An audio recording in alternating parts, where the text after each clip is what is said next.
The day my wife told me she needed peace, I believed her. 30 days later, a friend sent me a photo of her wearing an engagement ring. Not dating, not seeing someone. Engaged. I remember staring at the picture for nearly a minute, convinced it had to be fake. We weren't even divorced yet. The paperwork hadn't been filed. Half of her clothes were still hanging in our bedroom closet. I zoomed in on the photo again. She was smiling, the kind of smile I hadn't seen in months. Standing beside her was a man I'd never met. One arm around her waist, the other holding her left hand high enough for everyone to admire the ring. My phone rang before I could process what I was looking at. It was my younger sister. She only asked one question. "Daniel, did you already know?" I quietly answered, "No." That single word hurt more than I expected, because in that moment, I realized everyone else was finding out at the same time I was. Looking back now, the engagement wasn't what ended my marriage. It only exposed that my wife had emotionally left long before she packed her suitcase. 30 days earlier, when Emily told me she wanted to move out for a while, she cried. Not loudly, just enough to make me believe she was struggling. She sat across from me at our kitchen table, turning the handle of her coffee mug without ever taking a sip. "I can't keep living like this," she whispered. I waited, not because I didn't have anything to say, because I wanted to hear everything she needed to tell me. "I think I just need some peace." Those were her exact words. Not a divorce, not a separation, just a peace. I nodded slowly. "What does that mean?" She rubbed her eyes before answering. "I don't know anymore. I feel exhausted all the time. I feel like I can't breathe." Nothing she said sounded unreasonable. Marriage goes through difficult seasons. People get overwhelmed. I understood that. So instead of arguing, I asked the only question that mattered. "Are you asking for space? Or are you asking to leave?" She looked at me for a long moment. "I just need a little time." I wanted to believe her. Honestly, I did. Because after 9 years together, trusting her felt far more natural than questioning her. I had no idea that those 4 words, "I just need time," would become the biggest lie our marriage had ever survived. I didn't try to convince her to stay. Maybe that sounds strange. But after 9 years together, I thought respecting her request was better than trapping her in a conversation she clearly didn't want to have.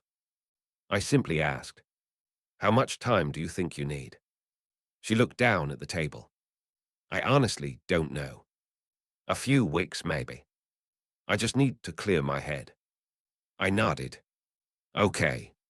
That answer seemed to surprise her. She stared at me for a second before quietly saying, "You're not going to argue. What would arguing fix?" She didn't answer. Over the next 3 days, she packed slowly. One suitcase, then another. She left half of her clothes in the closet. Most of her books stayed on the shelf.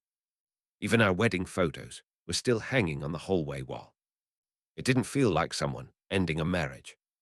It felt like someone expecting to come back. The morning she left, I carried her last suitcase to the car. She hugged me. Not tightly, just enough to make leaving feel easier. "I'll call you," she whispered. "I know. I just need peace right now." I watched her drive away, believing those words. I never imagined she'd already be building a future that didn't include me. The first week wasn't easy. The house felt strangely quiet. I caught myself reaching for my phone more times than I could count. Sometimes I'd type a message, then delete it. I kept reminding myself that she'd asked for space. If I loved her, I had to respect that. She texted every few days. Short messages. "Hope you're okay. Did the mail come? Can you water the plants?" Nothing about us. Nothing about fixing our marriage. Whenever I suggested meeting for coffee or talking in person, she always had a reason. I'm not ready yet. Can we give it a little more time? After the third excuse, I stopped asking, not because I'd given up, because I realized I was the only one trying to move us forward. Exactly 30 days after she moved out, I was finishing work when my phone buzzed. It was a message from my friend, Mark. No text, just a photo. I opened it without thinking. My heart stopped. Emily was standing outside a country club wearing a white dress.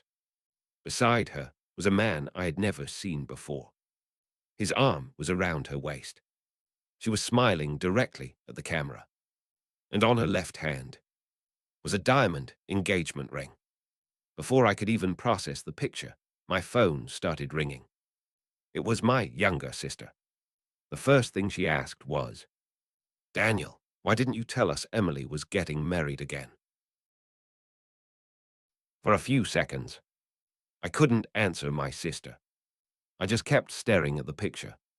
The white dress, the ring, the man standing beside her like he'd always belonged there. "Daniel," my sister asked again, "are you still there?" "Yeah. I didn't know." She went quiet. "You really didn't?" "No." Another long silence. Finally, she sighed. "I'm sorry." After we hung up, I opened the picture again. Maybe there was some explanation. Maybe it was an old photo. Maybe it wasn't an engagement. I zoomed in. The banner behind them read, "Congratulations, Ethan and Emily." There wasn't much left to misunderstand. About 20 minutes later, my phone buzzed again. This time it was Emily. I stared at her name before answering. "Hi." Her voice sounded completely normal. "Hey. I figured you probably saw the picture." I closed my office door. "You figured?" "Mark was there. I assumed someone would send it to you." "You assumed correctly." She took a slow breath. "I was going to tell you." "When?" Silence. "I don't know." "After everyone else." "That's not fair." I almost laughed. "Fair. We're still legally married." I asked for space. "You asked for peace. Not an engagement." Her voice became defensive. "You don't understand." "Then help me understand." I met Ethan after I moved out. Everything happened really fast. I leaned against the wall. 30 days. She didn't answer. Instead, she quietly said, "I didn't plan this." That sentence didn't make sense. People don't accidentally get engaged. I drove home early that afternoon. Not because I wanted to be alone. Because I needed to think. The house looked exactly the way she'd left it. Her favorite blanket was still folded over the couch. A few pairs of shoes were still by the front door. Half her clothes still filled the closet upstairs. For someone who'd supposedly started a new life, she'd left an awful lot behind. As I stood in our bedroom, my eyes landed on something I'd completely ignored for weeks. The small wooden jewelry box she'd always kept locked. It was still sitting on her dresser, exactly where she'd left it. And for the first time, I found myself wondering if she'd forgotten it, or never expected me to open it.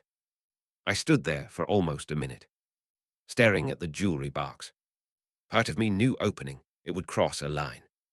The other part reminded me. My wife had announced an engagement while we were still married. I slowly lifted the lid. Inside were a few earrings, a bracelet I'd bought her on our 5th anniversary, and a folded envelope. My name was written on the front. Daniel. I frowned. I'd never seen it before. The envelope wasn't sealed. Inside was a handwritten note. At first, I thought it was a letter for me. It wasn't. It began with 3 words. "I can't wait." The rest of the note wasn't signed.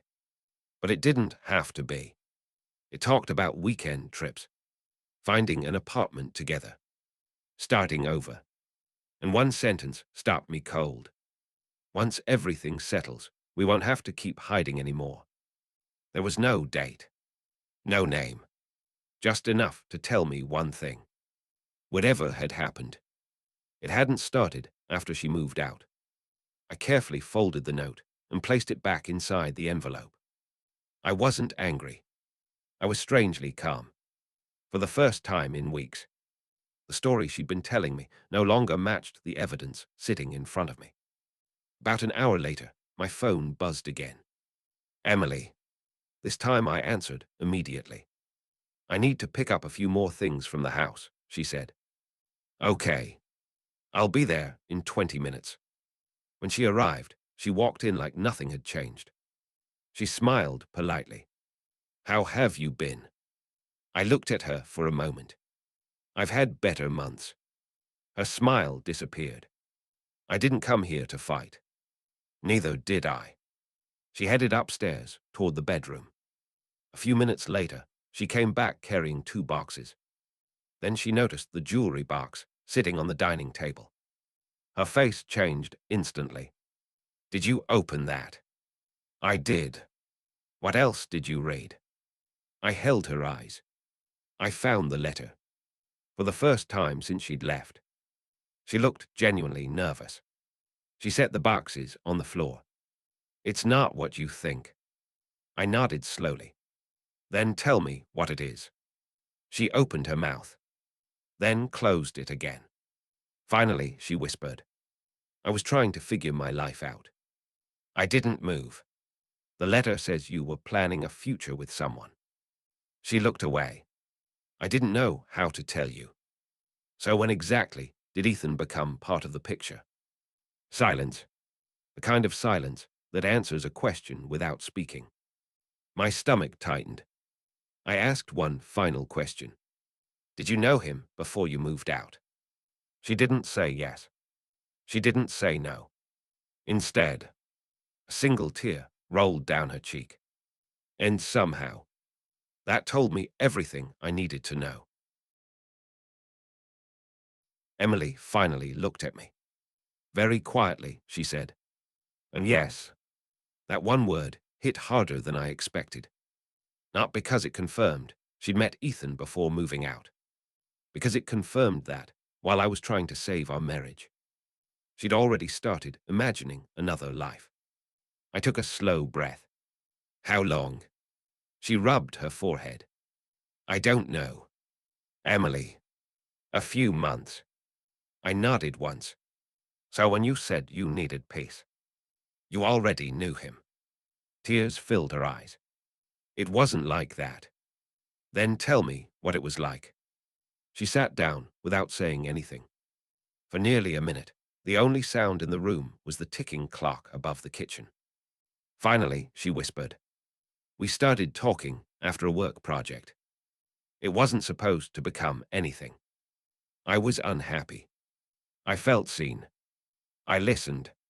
Not because her explanation changed anything. Because after weeks of half-truths, I wanted the whole story. I never physically cheated while I was living here. She looked directly at me. I swear, I believed she believed that. But emotionally, she'd left long before she packed her suitcase. You asked for space, I said quietly.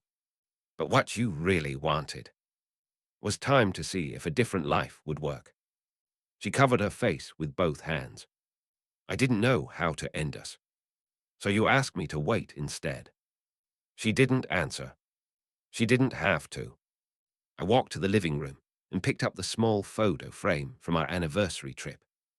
For years, I'd looked at that picture and remembered how happy we were.